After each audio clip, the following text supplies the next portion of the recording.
Welcome, everyone. All right.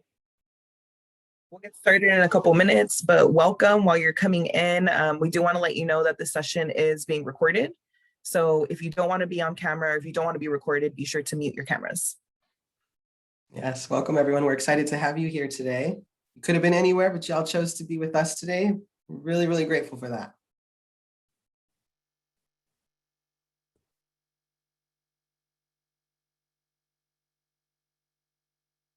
Right. Where's everyone coming from? Type where you're from in the chat.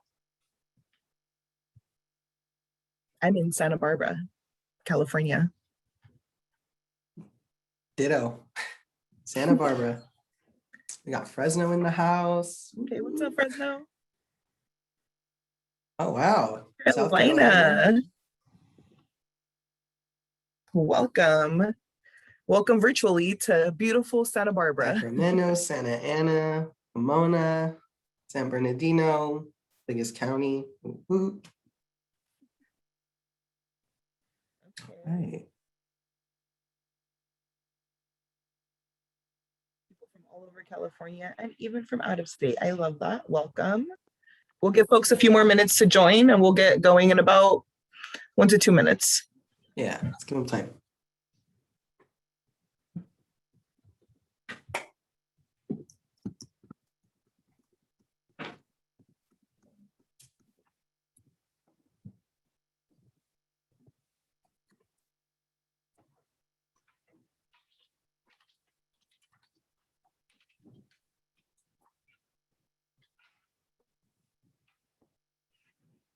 All right. This will come up later too, but if you do feel comfortable with it, we understand not everybody has capacity, but please do feel free to turn on your cameras. I know it can be hard sometimes, but it's good to see faces. It's good for us too. Makes us feel good. Got anyone with camera on? All right, Sarah. Thank you, Sarah. We've got a lot of Fresno in the house. Yeah. Y'all are the best. Appreciate you. All right. No worries. As communicate with us in the chat. Let us feel your energy.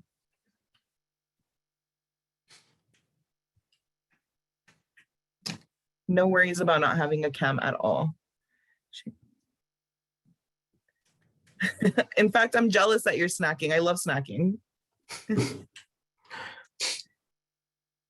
All right. All right, so we get ready to jump in, Bella? Again, we got 10 more people that just hopped in. Welcome, everybody. We're excited to have you here today.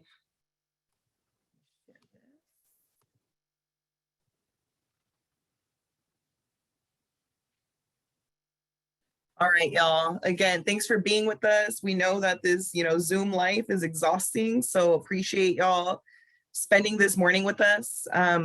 We are a group of researchers and clinicians. We do a lot of work around unpacking the criminalization of queer, BIPOC foster youth. And so what we're doing for this conference is actually a session of series. This is part 1 of a 6-part series.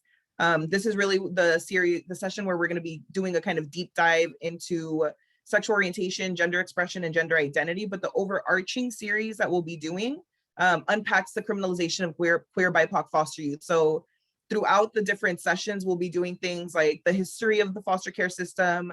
We'll be talking about interventions and different methods that you can use to mitigate the harms of a system that we know is harmful. So yeah, thanks for being here with us and hope you stick with us throughout there. This is going to be a kind of ongoing conversation. So hope to see y'all at the next session too. And so I'll pass it on to Amanda to do a little bit of the care housekeeping for us. All right. Thank you, Bella. I appreciate that. Hey, everyone. I'm with the Care TA Center, just helping moderate this session. Just a little bit of housekeeping before I pass it back to Bella and Ali to begin their presentation. Just a reminder that everyone's microphones are off and the session is being recorded. A reminder also to please take the survey at the end. We love your feedback and appreciate your feedback. The chat box is open. Please feel free to drop your questions in as Bella and Ali are sharing information, and I'll be collecting those questions at the end for the Q&A. So please feel free to share your questions. I'll be collecting those as we go. And just a little bit of a disclaimer here, just a little bit more about the TA Center. So this training is offered through the Crisis and Recovery Enhancement Care TA Center, which is funded by the California Department of Healthcare Services, DHCS. The views, opinions, and content expressed in this presentation do not necessarily reflect the views, opinions, or policies of the California Department of Healthcare Services. And in case there are any security issues that may occur, this session will immediately end and will not resume. So we just want to be mindful that this is a safe space and we want to keep that safe for you all. So we have our C-Event staff, our technical staff who are behind the scenes monitoring the session, making sure everything is technologically going well. And please feel free to reach out to me directly in the chat if you have any questions or concerns. Again, you are welcome to use the chat box. Please use I statements in the chat, and please avoid making comments that might be stigmatizing or otherwise injurious towards others.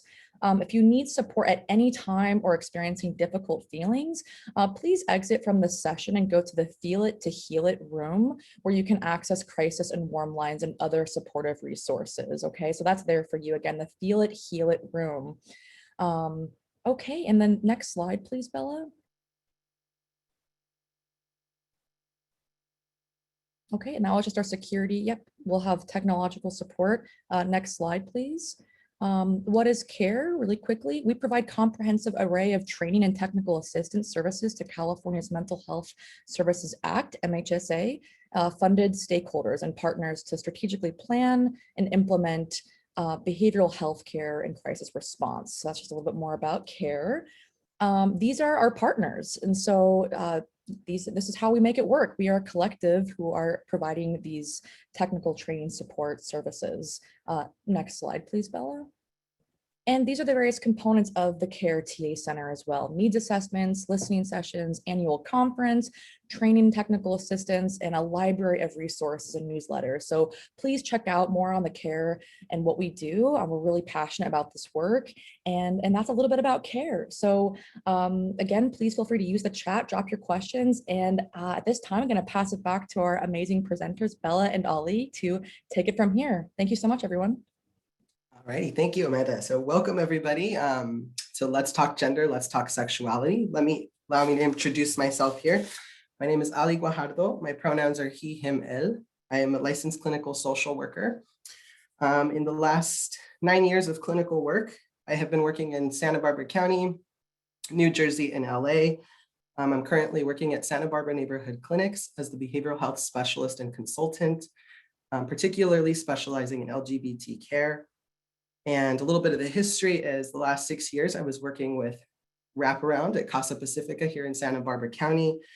I have also worked with Santa Barbara County, the RISE project, Resiliency Interventions for Sexual Exploitation, working with CSEC youth, commercially sexually exploited children.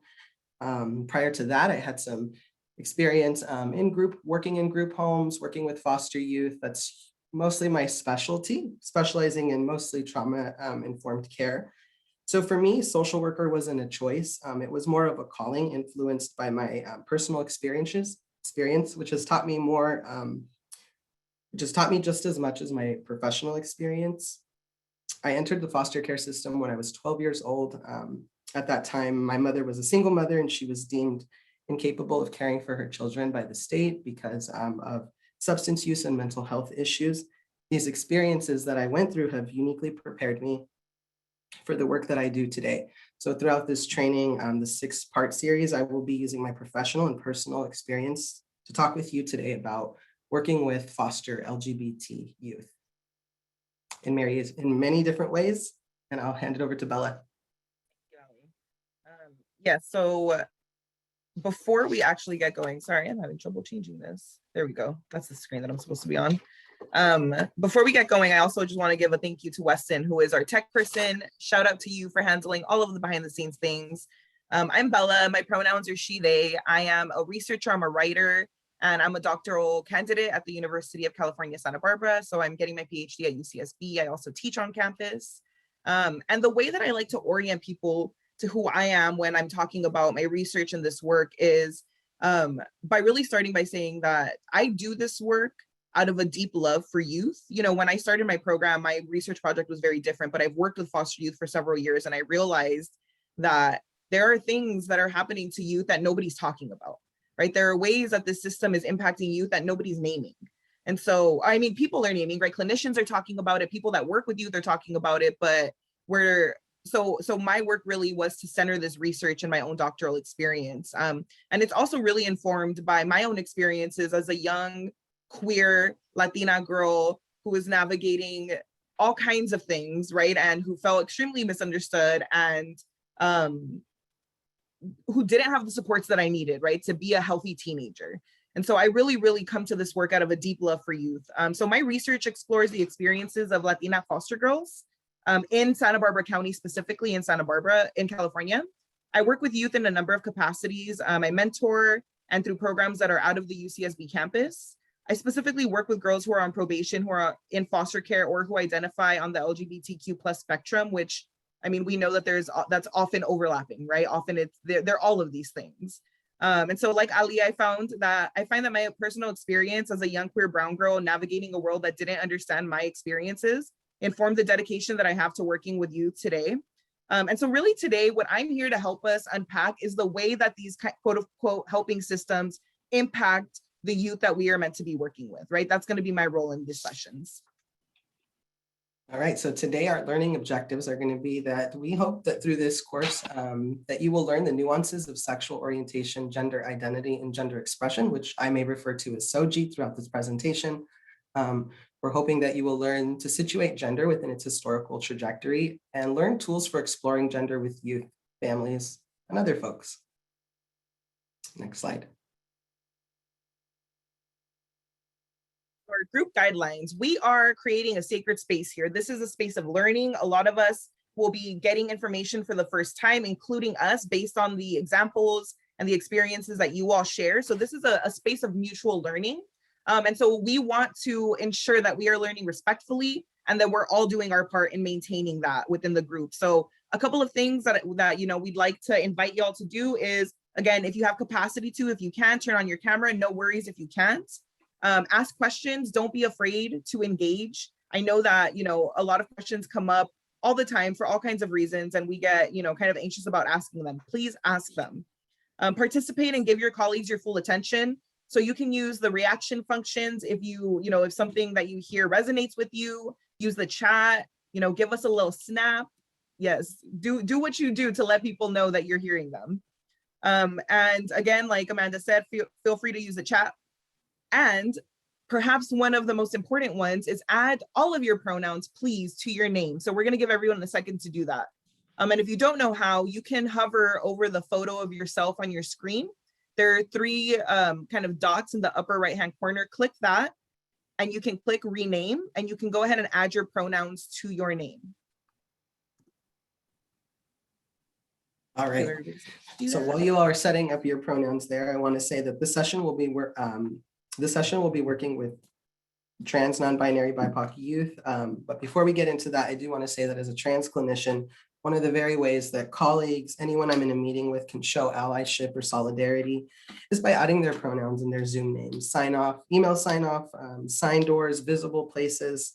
It's a very small way to be in solidarity with your trans colleagues. So please add your pronouns here, and I encourage any other meeting you attend to add those pronouns.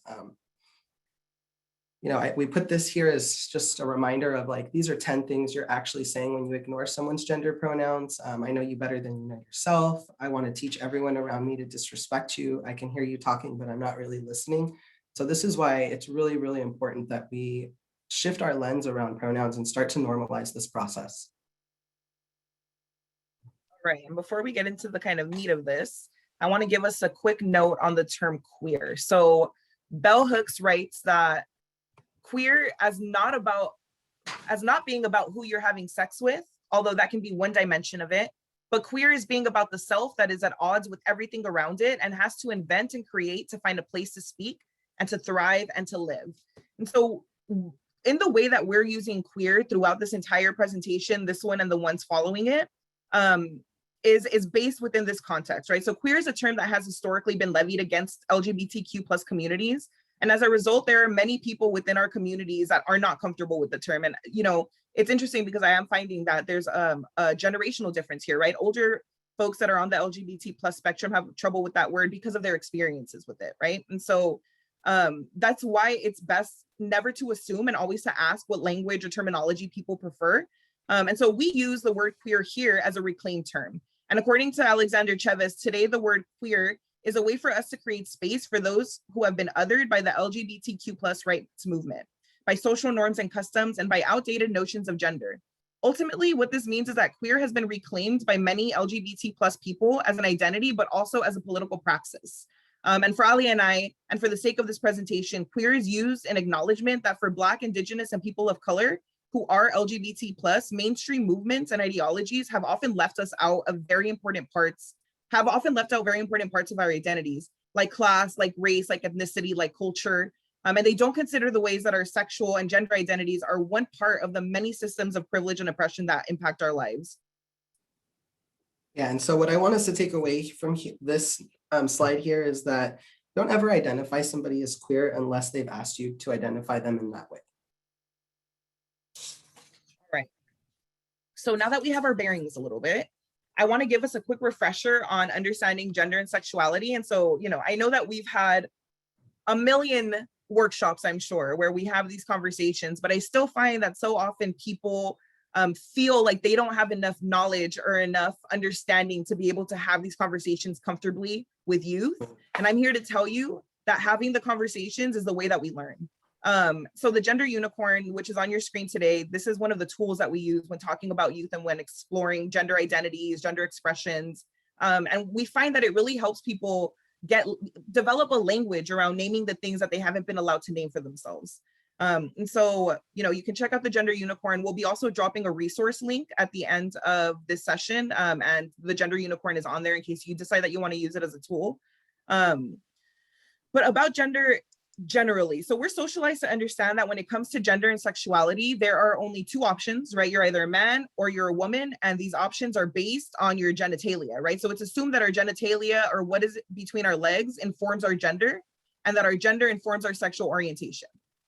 So there's this conflation happening, right, with between our sex, or what's in between our legs, with our gender, which is the way that we see ourselves. And so this conflation makes gender seem like it's something that's biological, right? Something that's essential, something that you're born with, instead of something that's developed through social rules and through interactions. And so the assumption that there are only two genders and that these genders are inherently connected to our physical makeup makes it very, very easy to make assumptions about people. And it makes it uncomfortable to ask people for things like their pronouns, right? Because it feels like we should already know based on the way that they look.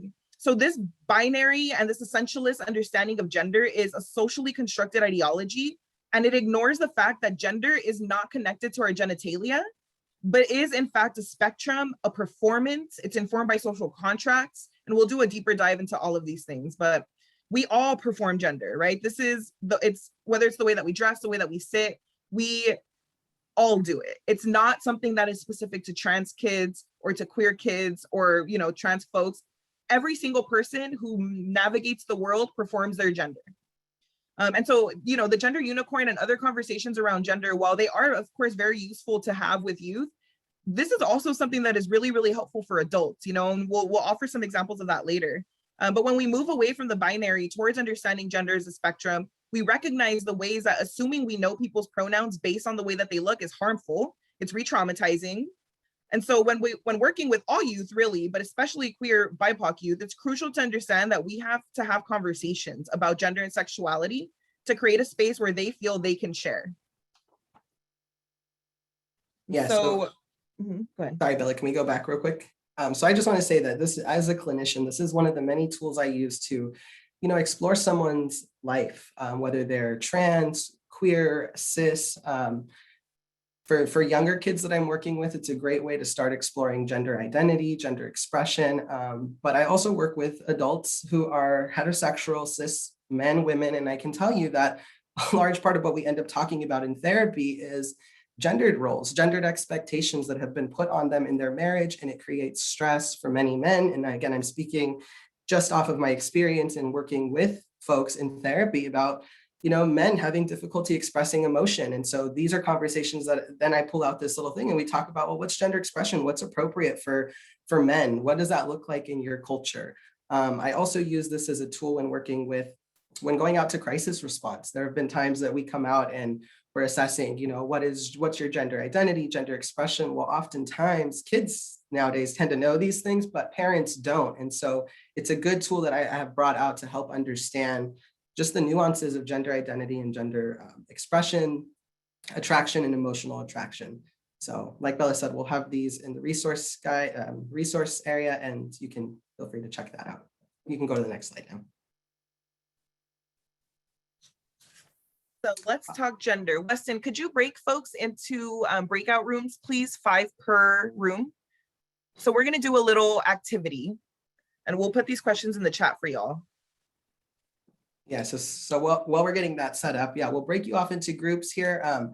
And what we'll have you do is just kind of sit with your people you get in these meetings with, talk about these 5 questions. You may be able to answer all 5 of them. You may everyone take one question and be able to answer that. But when we come back into the room, we'll kind of just unpack what was discovered, what you all talked about, and continue unpacking gender.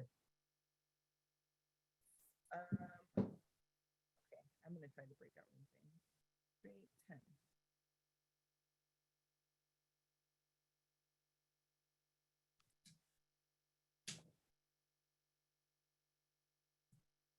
All right.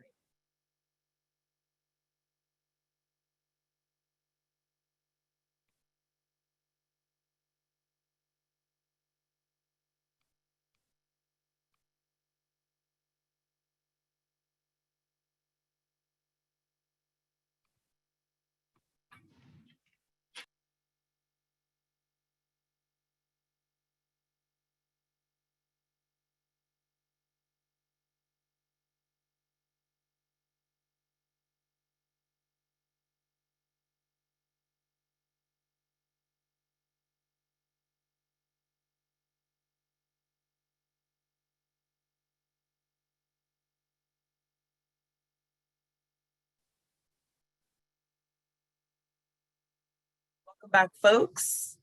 Appreciate y'all for participating in the breakout rooms. I know that when you get sent to them, it's like, I have to talk. So I appreciate y'all. We'll give folks a couple more minutes to join us, or a few more seconds. Hey, Ali. You're muted. I said, all right, well, that was pretty fun. I think we're definitely going to need more time in the future if we ever do this. Noted. Good to know. Are they all closed now? Yeah, I think we got everyone back. All right, welcome back, folks. So let's talk. Yeah, so let's hear what came up in discussion for you all. Anyone willing to share what they shared or what they learned or anything they gained from that exercise? I know there is not enough time to be able to have a full conversation about this at all. So we share this as an activity, of course, right? Because I think that a lot of us don't really reflect on our gender, especially if we're cis. It's just not something that we do very often, so I like to ask this question, but also it's a tool.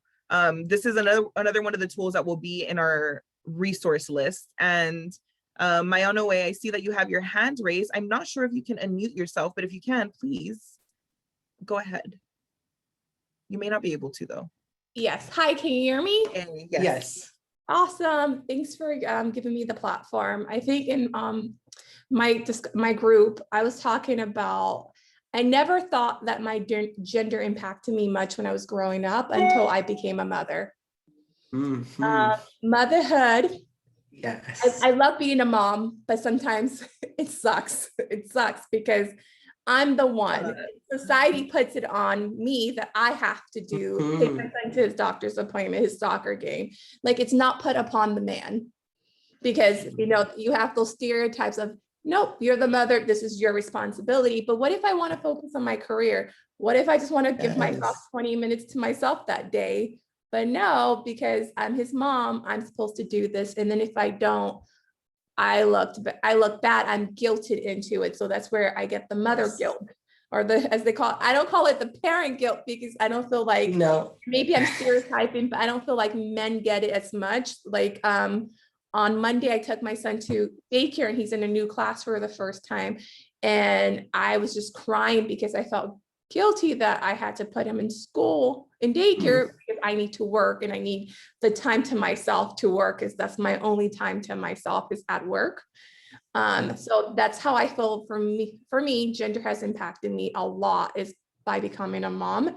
And it never, I guess I never connected that my life would change in that aspect of it. Yes. And That I is guess, such a- sorry, go ahead. No, go ahead, sorry. I didn't realize, how much I would identify as a woman until I became a mother, because it's just, I guess for me, it was just not something I thought of as a, growing up. I just felt comfortable in my skin. But as soon as I became a mother, I felt very uncomfortable in my own skin, because I would like to break away from the norm. I do want to focus on my career, but not, and I love my son with all my heart, but it's like you can't do both. And you mean like COVID, the statistics, more women have quit the workforce than men have. Like, and why? It's because we're the caretaker.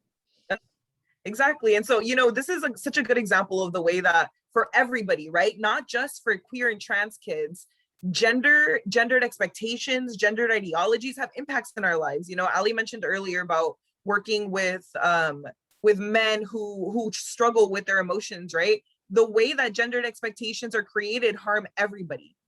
They may harm everybody in different ways and at kind of different levels, right? But there isn't anybody that goes unharmed by being socialized into this kind of binary gendered ideology. And I want to point to Sasha's comment in the chat. Thank you, Sasha. When we're born, we are presented our gender and how society is set up causes how we present and how others present us until we start seeing differences, start feeling different. What you were speaking to is so on point, right? It's exactly this, right? We're socialized, we're taught a certain set of expectations that are placed on us because of the way that our bodies look, not because of anything that's inherent or biological or essential, but because of what's between our legs, really. So I'm curious if anyone was able to get to 4 or 5, what was the most feminine behavior, masculine behavior we participated in, and what makes that behavior feminine, masculine? Gavin? Feel free to unmute yourself if possible. We'd love to hear from you.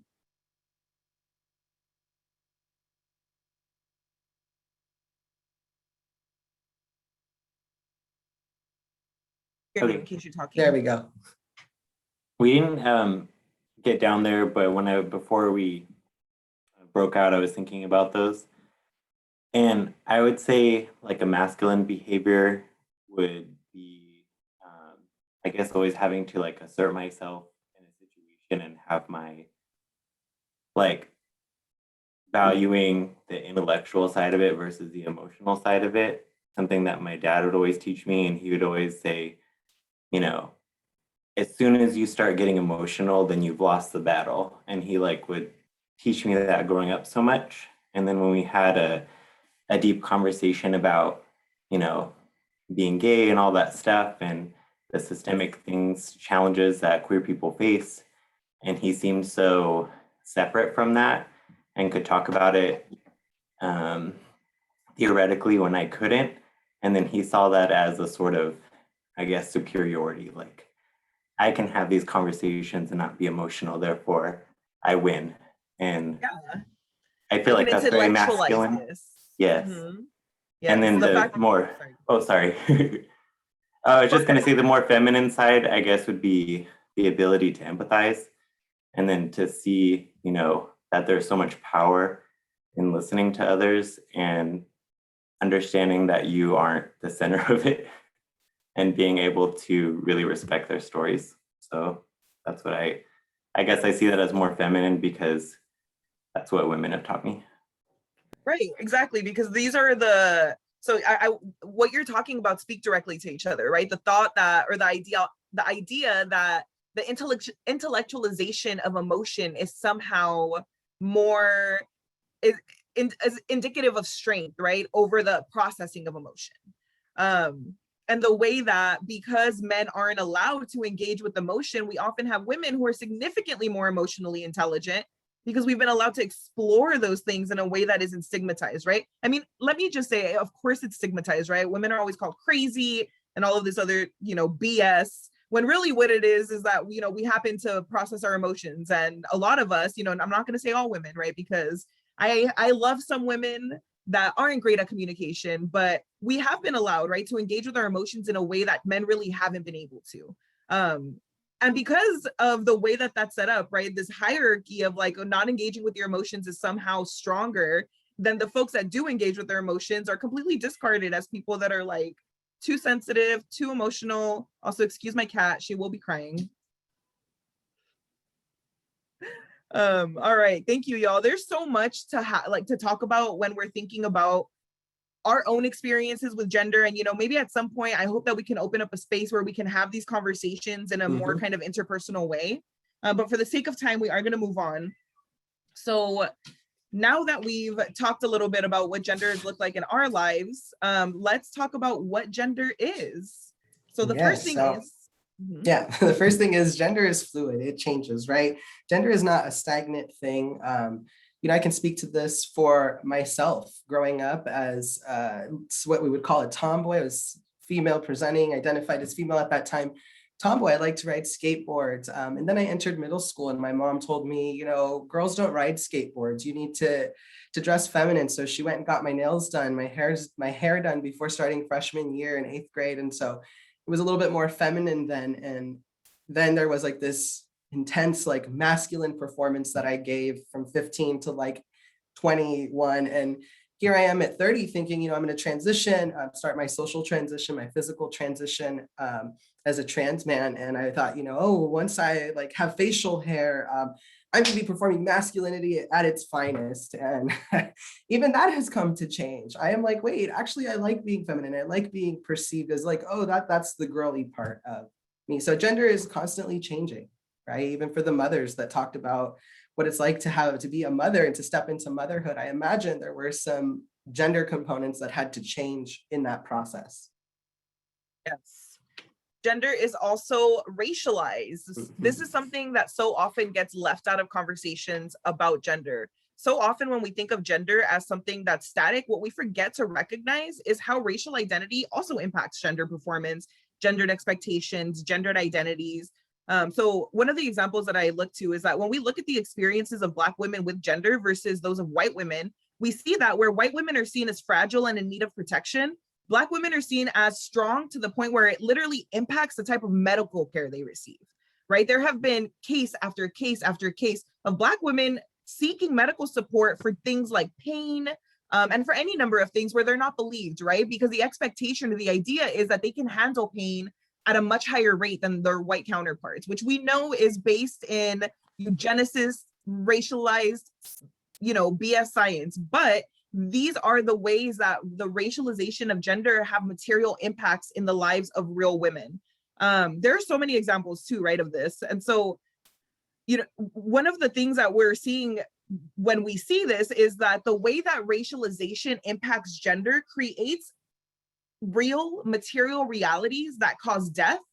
This is part of the reason why Black women have such high rates of death during pregnancy, right? So it infiltrates. It's not just an ideology, right? It's a discourse. It's the way that we talk, but it translates into material practices that have material impacts in the lives of living people. Right. And gender is a performance. So Weston Zimmerman a while back had referred to gender as a performance, stating it is something we do, right? So every day when we wake up and go to work and go throughout our day, there is a consciousness of decisions that we make of how am I going to perform my gender today? Am I going to perform my femininity at the highest, meaning I'm going to have my, like, again, nails done, hair done. I'm going to go to a wedding. I'm going to buy the most like feminine dress. So it is a performance, an act we're doing every single day.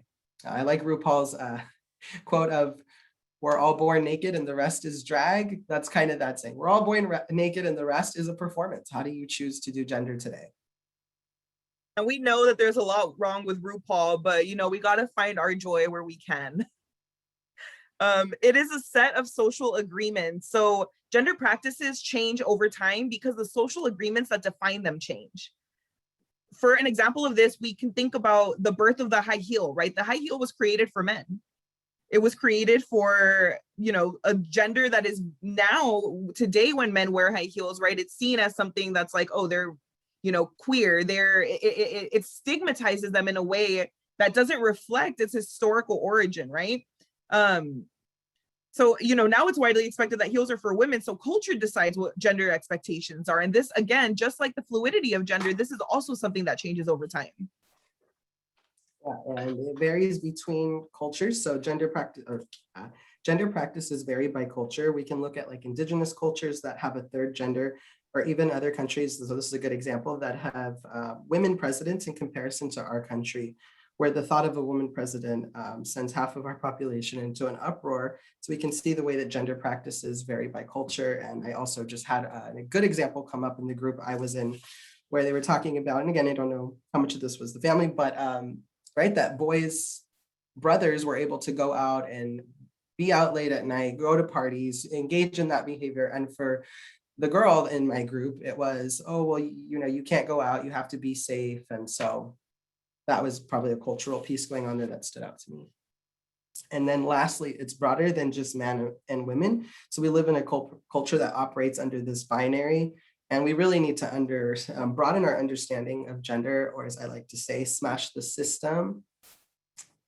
All right. All right, so we're going to jump into a brief history of gender. And I find that orienting us to the histories of these systems help us kind of, first of all, recognize that they can be changed, right? Because they've already changed. And it also helps us understand how we have arrived to the place where we are. And so before I jump into this, I want to point to the fact that this is adapted from the work of Alok Vaid-Menon. They are a brilliant cultural theorists. They do a lot of work. They have a really big social media presence, which is a really beautiful thing because they're able to disperse a lot of their work to this huge platform. They're also a resource in the resource list, but I really, really encourage y'all to follow them, to read their work. They have book reports, they've written books, and they are brilliant. So when we think about gender, so often our kind of base understanding of it is rooted in this kind of gender as a feminist term, right? Gender as something that feminists talk about. And so, it's contemporary development really is based in this, right? So before the middle of the 20th century, the word sex was a nearly exclusive term to discuss both genitalia and gender. But in the 1970s, feminists like Dr. Gail Rubin, whose books you can also read, began to use the term gender to dislodge, quote unquote, male supremacy, right? So at this time, sexism was seen as something that's essential, as something that is inherently biological. And so feminists started using the term gender to kind of uncouple sexism from this essentialist understanding, right? To say that gendered expectations, gendered norms, and gendered ideologies are not based in our, innate physiological makeup. And so using this term allowed for those conversations to start happening. But actually, gender is much older than that, right? Even just the term gender, and I'm specifically speaking to the term gender, right? Because people have been performing gender for a long time, but gender as a word that is in our kind of contemporary lexicon, its origins are actually based in these kind of eugenicist, racist, anti-intersex practices. So despite the really, really important feminist history that gender has, the origins of gender as a term actually has roots that are based in something that is not as emancipatory. So Vaid-Menon writes that in 1955, Johns Hopkins physician John Money coined the term gender role and gender identity as part of his exploitative research on intersex children. One of the dominant ideas of, this kind of racist racist practices based in science of the late 19th and early 20th century was that only white people had, quote unquote, racially evolved, right? To display a clear distinction between the sexes, which is really the sex binary as we know it today, right? So this was used to kind of differentiate the advanced US from the quote unquote savage, third world countries. And so this is the type of language that Money was using at this time, right? And so one of the many ways that US society differentiated itself from the savage world was through the binary, right? It was the idea that these savage countries practice backwards gender roles, and that the practices within the US where men were seen as biologically better was proof of the US's modernity.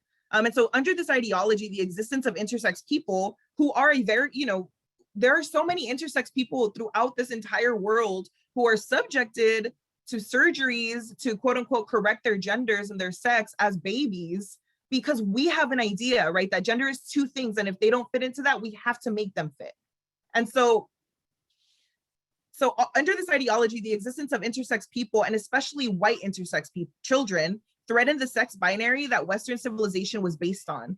And so one of the essential ways that Western civilization really defined itself against the savage nation of the world was by differentiating between us who practice sex in this way, and then those other countries that practice sex and gender in ways that are less based in this kind of binary ideology. And so it really emerged first as a conservative concept to stabilize the sex binary in the face of collapse. And so Venin writes, prior to Money's concept of gender in the early 20th century, the science began to show that there was no biological basis to the sex binary. In fact, several scientists had begun to argue that humans were naturally bisexual, referring to the fact that they were both male and female, or sexually indeterminate. In particular, many endocrinologists had come to believe that all humans were, to a certain degree, normally intersex, meaning that masculinity and femininity were seen as mere tendencies rather than absolute forms, and human life existed along a range of variation. The concept of gender breathed new life into the sex binary, though, and neutralized the theory of natural human bisexuality by establishing that all people had to be either a boy or a girl, and that there was no natural non-binary form, that the non-binary form did not exist naturally for humans. And so this project was explicitly about race, right? And it's so important for us to really center it on that, because physicians believe that while intersex and trans children could be fixed into normality, Black, trans, and intersex children were seen as inherently incapable of transformation. They were stuck in this kind of primitive animality. And in fact, Black, trans, and intersex youth were more likely to be sent to quote unquote infinite detention in psychiatric facilities, even when seeking help from medical practitioners. And so their gender and their sexual nonconformity was seen as a kind of function of their race that couldn't be corrected. And so when we recognize this historical trajectory of gender, then it's impossible then for us to not think of gender as racialized today, right? So we see that based off of this trajectory of gender as a racialized term, our contemporary understandings of gender are also steeped in racialized ideologies. And so it's really important to name, right, that the idea of the US being more advanced than other countries because of the way that we practice gender was reserved for white men and women. Because at the same time that Dr. Money is developing gender to support racist eugenic practices, and that Dr. Gail Rubin is discussing gender to disrupt quote unquote male dominance, Black women, Indigenous women, and migrant women of color weren't afforded the protections of being seen as a woman, right? So one of the clearest examples of this that we can look to is the feminist movement of the 20th century, really, right? So while white women were fighting for the right to work outside the home, Black women, Indigenous women, Latina women, migrant women had already been working outside of the home for decades,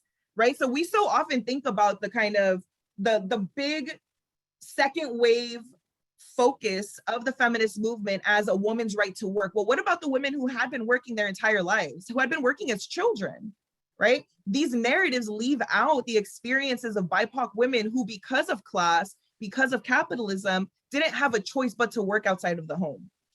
And so additionally, white women's right to work included finding suitable childcare so they could go out into the workforce, right? So it was white women who had typically stayed at home with their children now being like, well, I want to work, so who's going to watch my kids? Well, who do you think did that work? Who took up that labor? It was women of color, it was Black women, and it was Indigenous women. And so even further back, we can think to the suffragettes, right? We always talk about how women got the right to vote in 1920, but that's when white women got the right to vote. Women of color, Native American women, Black women didn't get the right to vote until 1965. So even in our understandings of gender, in our kind of historical trajectories, we leave out the part about racialization. And so the image that you see on your screen here, this is the cover of they used to identify themselves as third world women. So they identified as women of color who were living in the US, but within the third world of the US, right? Because they weren't afforded livable wages, safe working conditions, and all of these other things, right? That the US prides itself on. And so this is a really beautiful part of women of color feminist history. If anybody wants to, dive deeper into that, I can go on about that forever. Finally, gender and fashion. Oh my God, fashion is one of those things that is so gendered, right? Clothing is so incredibly gendered in such restrictive ways. And so when we look at the evolution of gender, we can look to fashion trends as an explicit example of the way that gender practices change over time. The picture that you see here, right, is the short shorts used to be for basketball players, right? Now when we see a dude in short shorts, everybody's like, oh my God, he's gay. And so from short shorts for basketball players to high heels for men, to today where loose baggy clothes is in fashion for women, fashion is a clear indicator that gender practices are fluid and ever changing. And so to wrap this kind of historical aspect or this kind of conversation about gender up, I want to introduce y'all to Alok Ved Menon, who I adapted the history of gender from. They have this really cute video. I couldn't figure out how to embed it, so we're gonna have to watch it on Instagram. Can y'all see that? Yes. Can you hear this? No, you cannot. You have to share sound. So maybe. Yeah, I always forget how to do that. How do you do that? You have to like unshare screen and then share screen again and hitting the box. Sorry, y'all. Appreciate your patience with me.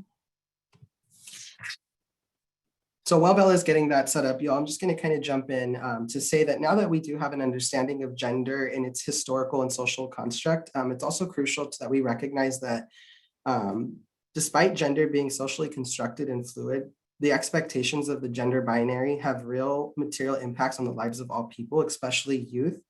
So let's see, do we got the video working? The gender binary is so last season. No one here does it anymore. The future of fashion is gender free. So the future of fashion is really just about recognizing that clothing has no gender. Individual people might have genders, and they get to interpret clothes with whatever it means to them. You should be including everybody, whether you understand them or not, like they should be included. I think that there's just about to be so much room and space for everybody. I can go from super punky rebel boy to like the girl next door if I wanted to.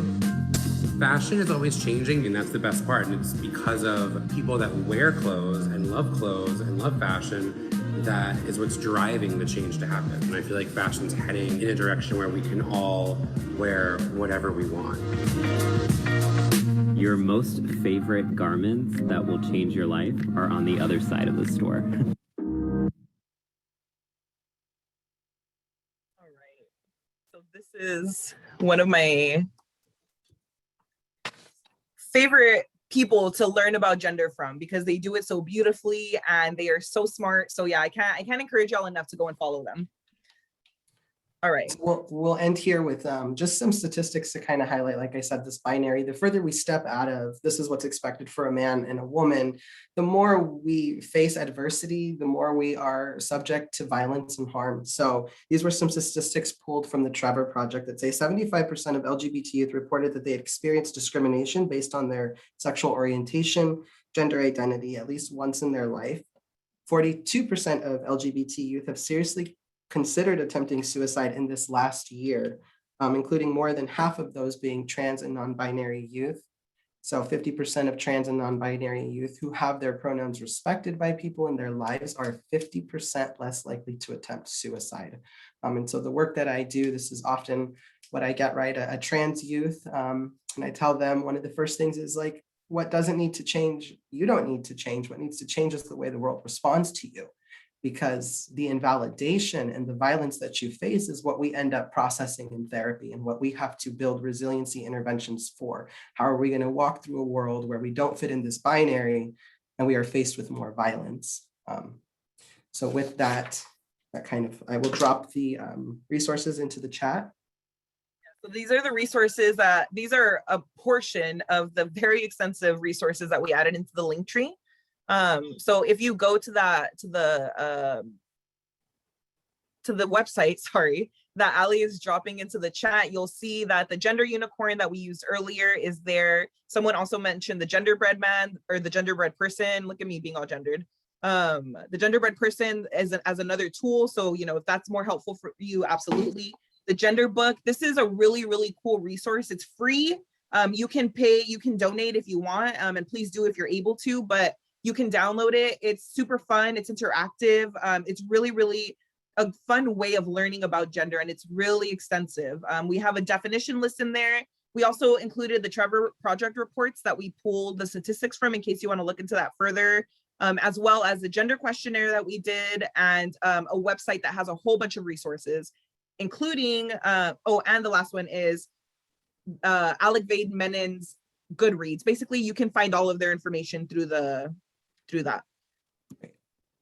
All right, well, we do have about like 5 to 7 minutes left here. So want to open it up for some questions. And again, we will have 5 other sessions with you all. But anything coming up specifically around this topic?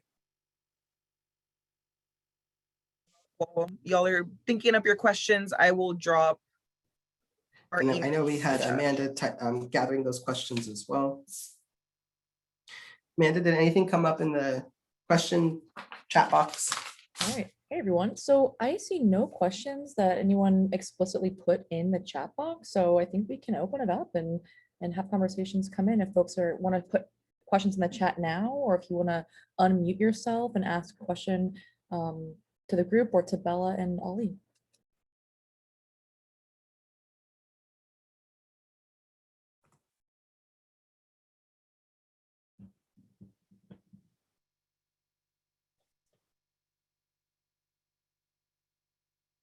Yes.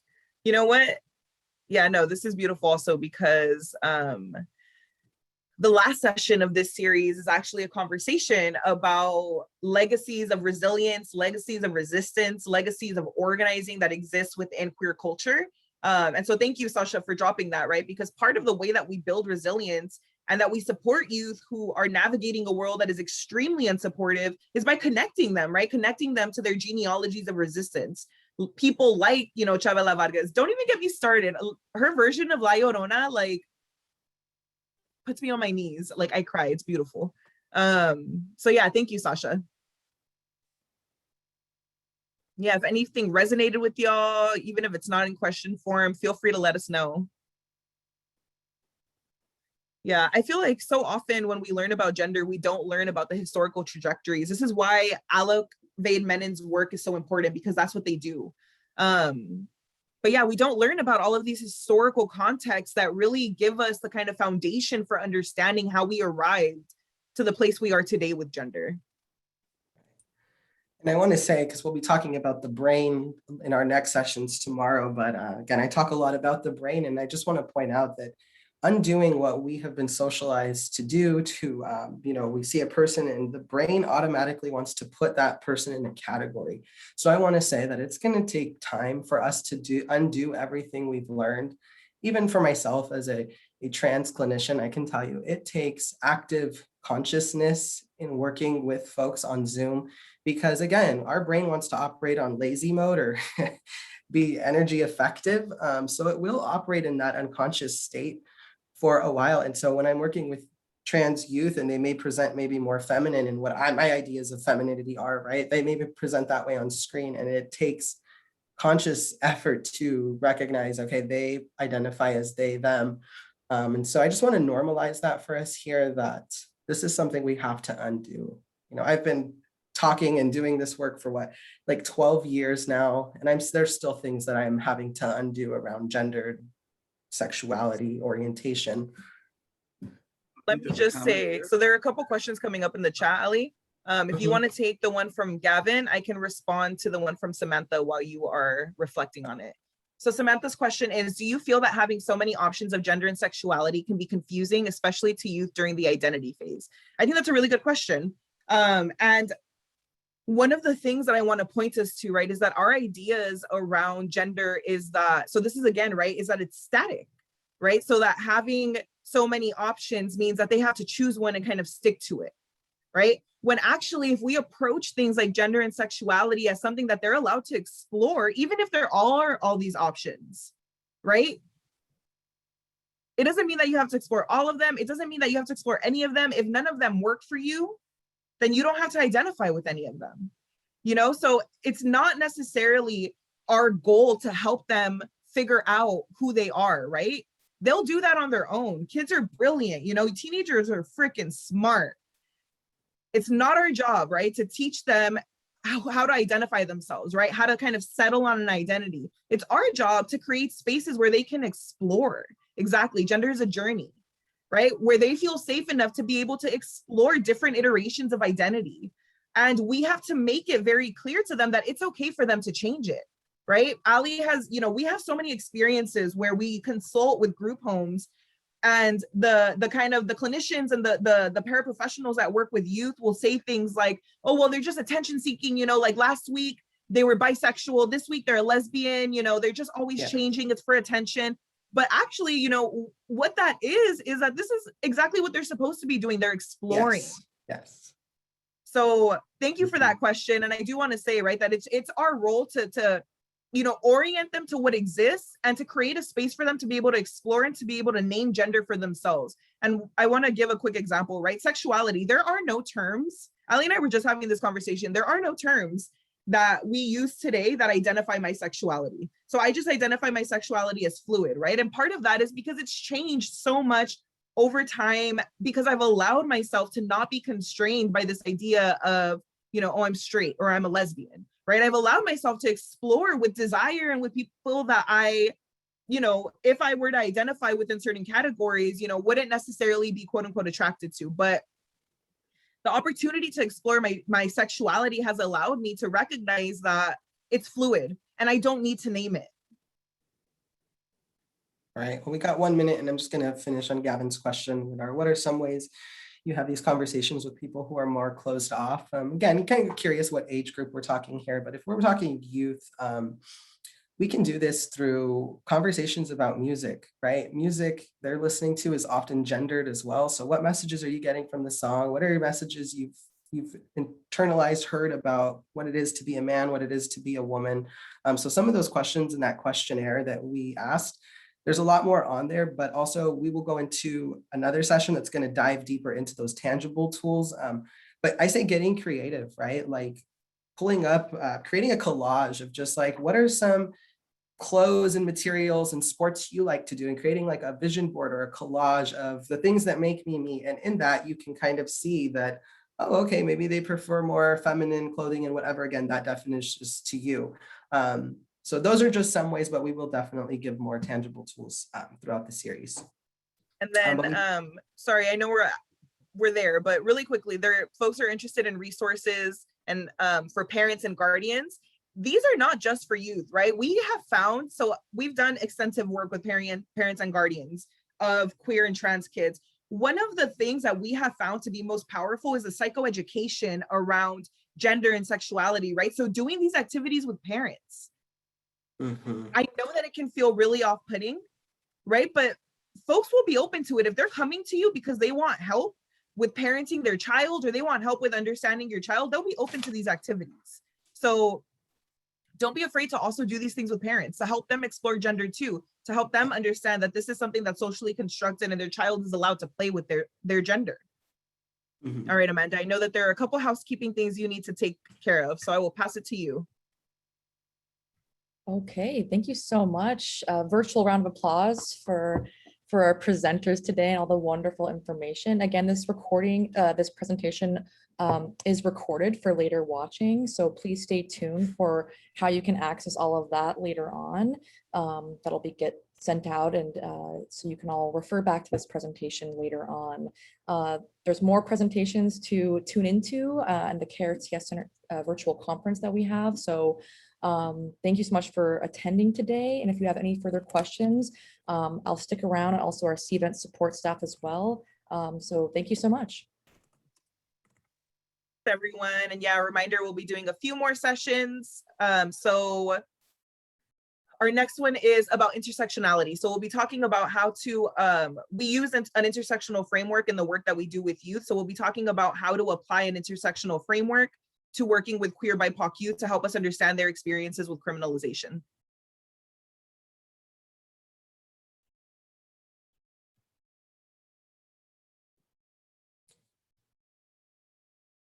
All right, are we Yes. officially? I feel like I want to play La Llorona now because Sasha reminded me of how much I love that song.